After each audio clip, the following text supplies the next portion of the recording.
اور وہ کہیں گے ولا صدیق حمیم، اور نہ کوئی ہمارا ایسا گرم جوش دوست ہے۔ پھر اسی طرح اللہ رب العزت نے سورہ روم میں جو 30ویں سورت ہے، اللہ رب العزت نے اس میں ارشاد فرمایا آیت نمبر 13 میں وَلَمْ يَكُنْ لَهُم مِّن شُرَكَائِهِمْ شُفَعَاءُ وَكَانُوا بِشُرَكَائِهِمْ كَافِرِينَ، یہ بھی انہی کا بیان ہو رہا ہے، اور ان کے جو خود ساختہ شریکوں میں سے ان کے لیے سفارشی نہیں ہوں گے، اور وہ بالآخر اپنے شریکوں کے ہی منکر ہو جائیں گے، یعنی جن کو خدا بنایا ہوا تھا، خدا سمجھتے تھے، ان کا وہ انکار کر دیں گے، اور ان سے انہیں کوئی سفارش نصیب نہیں ہوگی، ان کی سنگت دوستی کام نہیں آئے گی، اور وہ جب دوزخ میں گرائے جائیں گے اس وقت اپنے بتوں کا انکار کریں گے، جن کے سامنے دنیا میں جھکتے تھے، جن کے سامنے منتیں مانتے تھے، جن کے سامنے مرادیں رکھتے تھے، جن کو اپنا کارساز حقیقی سمجھتے تھے، جن کے سامنے سر جھکاتے تھے، ماتھے ٹیکتے تھے اور ہاتھ باندھ کر کھڑے ہوتے تھے، وہ سارے خواہ وہ جمادات کے سے بنائے ہوئے بت ہوں یا انسانوں میں سے بنائے ہوئے بت ہوں، جن کی وہ عبادت کرتے تھے، پوجا کرتے تھے، اس دن قیامت کے دن وہ سب کا انکار کر دیں گے، سب کا انکار کر دیں گے۔ پھر اسی طرح آگے سورہ سجدہ اور سورہ زمر اور بہت یعنی قرآن مجید کی لا تعداد صورتیں ہیں، لا تعداد، یہ 19 مقامات ہیں، 19 مقامات۔ سورہ سبا میں ارشاد فرمایا، یہ اس بات میں آ گیا، ابھی ہم صرف انکار کی بات کر رہے ہیں، انکار کی، کہ جہاں رب ذوالجلال نے اس بات کا انکار کیا کہ قیامت کے دن شفاعت کام نہیں آئے گی، وہ جتنے مقامات ہیں، جتنے مقامات، وہ سارے کے سارے ایسے مقامات ہیں کہ جہاں کافروں کا بیان ہے، مشرکوں کا بیان ہے، اہل ایمان کا بیان نہیں ہے، اولیاء کا بیان نہیں ہے، انبیاء کا بیان نہیں ہے، شہداء کا بیان نہیں ہے، ان کی شفاعت کا انکار نہیں کیا۔ اس کے لیے جو بنیادی ریکوائرمنٹس اور بنیادی طور پر جو اس کے لیے اہلیتیں ہیں وہ سب اپنی جگہ مؤثر ہیں، مگر یاد رکھیے کہ انکار شفاعت مطلقاً صرف کافر اور مشرک کے لیے، اہل ایمان کے لیے نہیں ہے۔ پھر وہ الگ بات، بعض کے لیے شفاعت میدان حشر سے ہو جائے گی، بعض کے لیے میزان سے ہو جائے گی، بعض کے لیے پلصراط سے ہو جائے گی، بعض کو دوزخ میں سے نکالا جائے گا۔ سو اس بات پر تکیہ کر کے، بھروسہ کر کے نہیں بیٹھ جانا چاہیے کہ میں ایمان والا ہوں تو سفارش اور شفاعت کام آ جائے گی۔ دوزخ کا ایک لمحہ وہ دنیا کے ہزاروں لاکھوں سالوں کے آگ میں بھڑکائے جانے سے بدتر ہوگا، ایک لمحہ،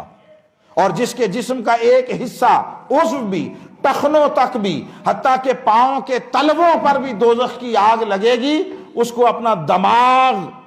سر کی کھوپڑی میں کھولتا ہوا محسوس ہوگا، جس طرح ہنڈیا کھولتی ہے، ابلتی ہے۔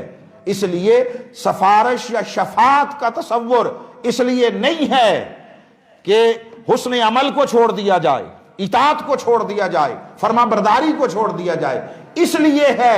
کہ اپنا پورا عمل اپنی بساط کے مطابق بہترین انداز سے کیا جائے، اور پھر اللہ کی بارگاہ میں امید رکھی جائے کہ جو کوئی کمی ہوگی وہ اپنے کرم سے، اپنے اذن سے سفارش اور شفاعت کے ذریعے پوری کر دے۔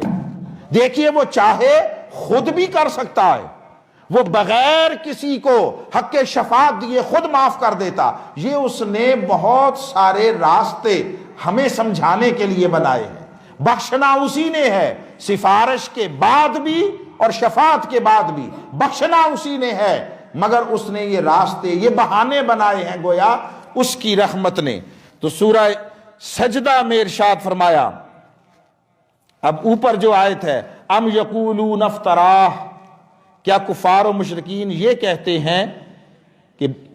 اس رسول نے خود گھڑ لیا ہے، یہ جو کلام آ رہا ہے، وہی آ رہی ہے، یہ رسول نے خود گھڑ لیا ہے، بل هو الحق من ربک لتنذر قوما ما اتاہم من نذیر من قبلک لعلہم یہتدون، بلکہ وہ آپ کے رب کی طرف سے حق ہے۔ میں یہ کہتے ہیں کہ رسول نے خود گھڑ لیا ہے،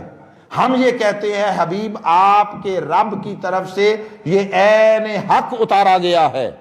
اور کس لیے اتارا گیا ہے؟ تاکہ آپ اس قوم کو ڈر سنائیں جن کے پاس آپ سے پہلے کوئی ڈر سنانے والا نہیں آیا،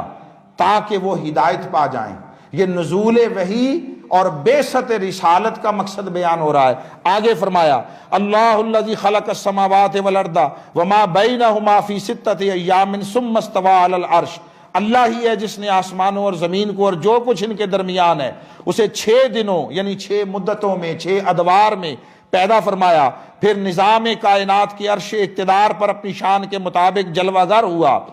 ما لکم من دونہ من ولی ولا شفیع،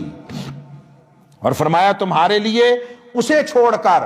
نہ کوئی کارساز ہے اور نہ کوئی سفارشی ہے، یعنی اللہ جس کے لیے چاہے گا سفارشی مقرر کر دے گا۔ تم ایمان تو لاؤ، تم پہلے وہ اس دین میں داخل تو ہو جاؤ،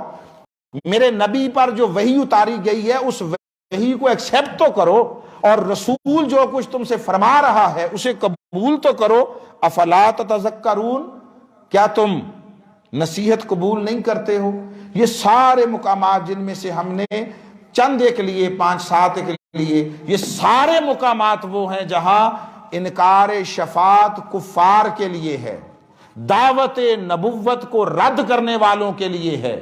وحی الہی کا انکار کرنے والوں کے لیے، ان کے لیے نہیں ہے جنہوں نے اس دعوت کو قبول کر لیا، زندگی اس کے مطابق گزاری اور تا دم آخر اس کی اطاعت کا پٹا گلے میں ڈالے رکھا، رسول کی غلامی کا کلادہ گلے میں ڈالے رکھا۔ مگر ہمارا پرابلم یہ ہے کہ ہم نے اس قرآن کو سمجھنے کی بجائے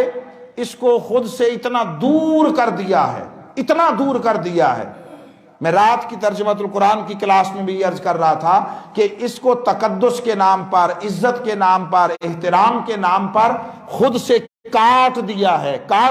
ہے۔ یہ ہر ایک کے ساتھ ہر وقت ہونا چاہیے تھا، ہر وقت ہونا چاہیے تھا۔ آپ گھر سے نکلتے ہیں، آپ کو وسائل کا اندازہ ہے ان کی طاقت کا، کہ میرے پاس اگر 100 روپیہ ہے تو میں فلاں جگہ تک جا سکتا ہوں، میرے پاس اتنے پیسے ہیں میں فلاں شے خرید سکتا ہوں، اس لیے وہ لے کر چلتے ہیں اور قرآن کو گھر چھوڑ کر جاتے ہیں۔ اور آج تو بہت آسان ہو گیا اس قرآن کو ہر وقت ساتھ رکھنا۔ آپ میں سے ہر ایک کے پاس موبائل ہے، ہر ایک کے پاس موبائل ہے، آپ اس میں اسے رکھیں، مگر خالی رکھیں نہیں برکت کے لیے، دفع بلا کے لیے، اس کے لیے نہیں، اس کو رکھیں پڑھ کر سمجھنے کے لیے،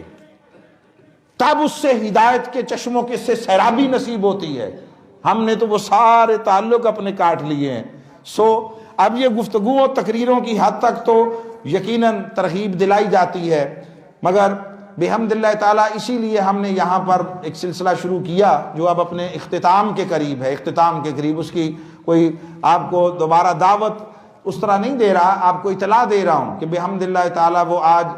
5واں دن ہوگا، کل 6واں دن وہ ترجمۃ القرآن کا جو پروموشنل کورس تھا، پروموشنل یا جسے کہہ لیں تعارفی کورس تھا، وہ اپنے اختتام کو پہنچ رہا ہے۔ تو اس کے بعد دیکھیں گے پھر احباب کے مطالبے، ذوق شوق اور اس طرف ترغیب کو دیکھتے ہوئے کہ پھر ہم اس سے آگے شروع کریں، کوئی 15 روزہ یا 40 روزہ، مگر ضروری نہیں ہے کوئی ہم سے آ کر سیکھے،